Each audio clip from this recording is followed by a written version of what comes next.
বংব্যস্ততায় একটা নতুন ভিডিও নিয়ে চলে এসেছি তোমাদের সঙ্গে। তোমরা সবাই আমার পাশে থাকবে আর চ্যানেলটা কিন্তু অবশ্যই সাবস্ক্রাইব করবে। আজকে বানাচ্ছি আলু, ফুলকপি আর রুই মাছ দিয়ে একটা পাতলা করে ঝোল, যেটার সাথে ভাত খেতে তো খুবই ভালো লাগে। তার জন্য রুই মাছগুলোকে নুন আর হলুদ দিয়ে মাখিয়ে তেলেতে ভেজে নিচ্ছি।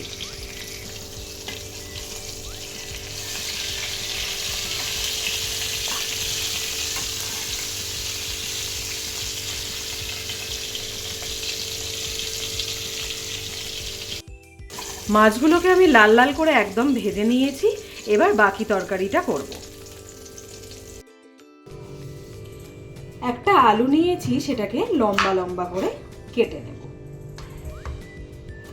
ফুলকপি দিয়ে মাছের ঝোলে এরকম একটু লম্বা লম্বা আলু না হলে যেমন দেখতেও ভালো লাগে না, তেমন খেতেও যেন ভালো লাগে না।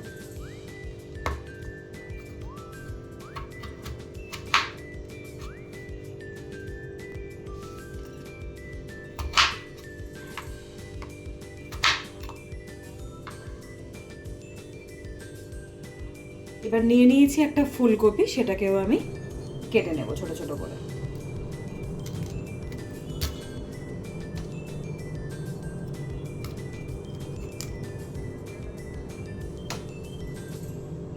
এইরকম ফুলকপিটা ব্যাঙ্গালোরে সচরাচর পাই না, একদমই সেই ভরাট ভরাট যে ফুলকপিগুলো। তবে এই যে ফুলকপিগুলো একটু বেশ ছাড়া ছাড়া ব্যাপার থাকে, এইগুলো খেতে আমার বেশ ভালো লাগে। আর এই রকমটা কালকে পেতেই আমি নিয়ে নিয়েছিলাম, আর তখন থেকেই ভেবে রেখে দিয়েছিলাম যে একটু আলু ফুলকপি ভাজা করব পেঁয়াজ দিয়ে, আর আলু ফুলকপি দিয়ে মাছ দিয়ে একটা ঝোলও করব।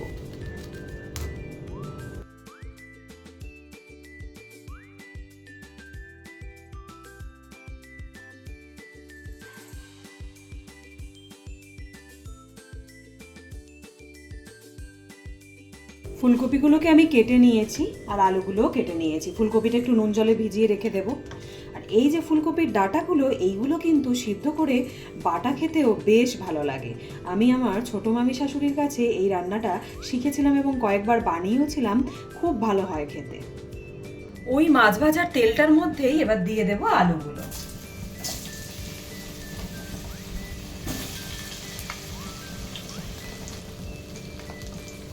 একটু অল্প করে দিয়ে দিলাম নুন আর একটু হলুদ।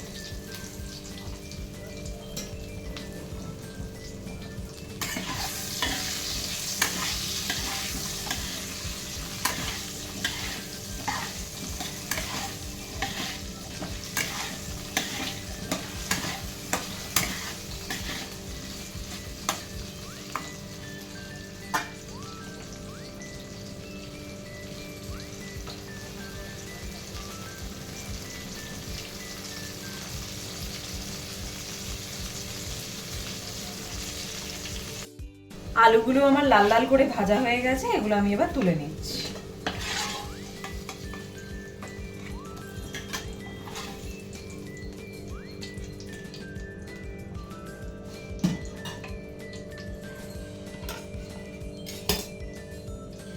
ওই তেলের মধ্যে এবার ফুলকপিগুলো আমি ভেজে নেব।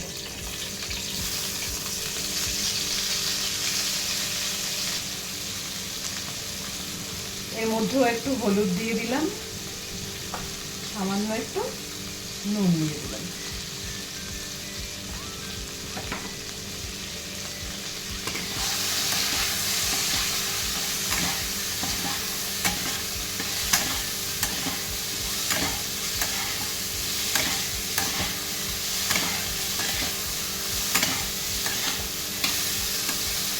ফুলকপিগুলো আবার লাল লাল করে ভাজা হয়ে গেছে, এবার এগুলো তুলে নেব।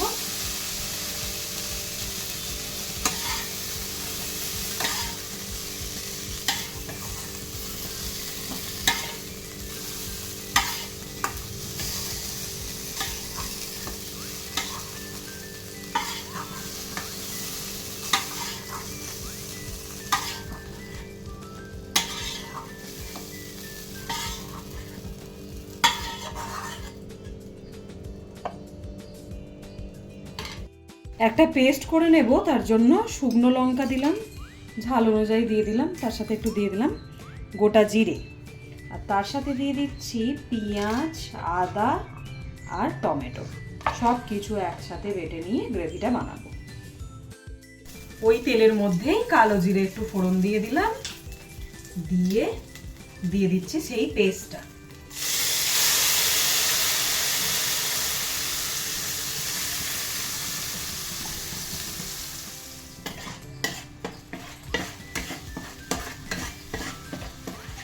স্বাদ মতন একটু লবণ দিয়ে দিলাম, আর একটু হলুদ দিয়ে দিলাম, সামান্য একটু লঙ্কার গুঁড়ো দিলাম, আর তার সাথে দিচ্ছি একটু কাশ্মীরি লঙ্কার গুঁড়ো।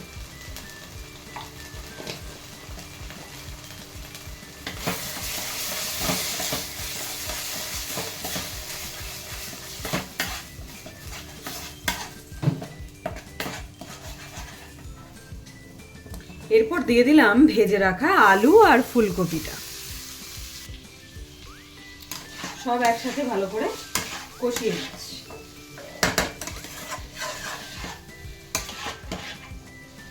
মাঝে মাঝে না কিছু কিছু রান্না করা হয়ে ওঠে না, কখনো কখনো ফুলকপি আলুর তরকারি শুধু হয়, নয়তো ফুলকপি আলু দিয়ে চিংড়ি দিয়ে তরকারি হলো, কিন্তু এরকমভাবে ফুলকপি দিয়ে মাছের ঝোলটা আমি করা হয়ে ওঠেনি আমার কোনোদিনও। তাই আজকে যখন দেখলাম যে সব কিছুই একদম রেডি আছে, তাহলে বানানো যেতেই পারে। ওরই মধ্যে দিয়ে দিচ্ছি মটরশুঁটি,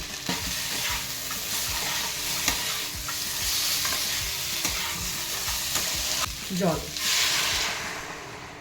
ফুটে উঠলে মাছগুলো দিয়ে দিলাম, দুটো চেরা কাঁচা লঙ্কাও দিয়ে দিলাম, চাপা দিয়ে এটা আমি রান্না করব।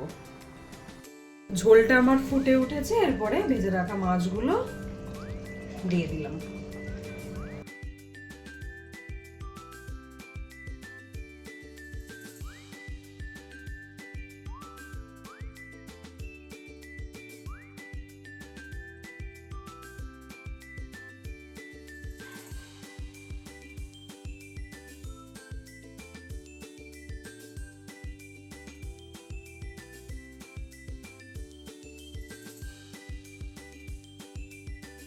উপর থেকে একটু গরম মশলা ছড়িয়ে দিচ্ছি। মাছের ঝোলটা তো আমার একদম রেডি হয়ে গেছে। তোমরা আর কারা কারা আরও পাতলা করে এই ঝোলটা বানাও আমাকে পারলে জানিও। আমি যেটুকু পারি তোমাদের সাথে সেটুকুই ভাগ করে নিই। আজ এইটুকুই।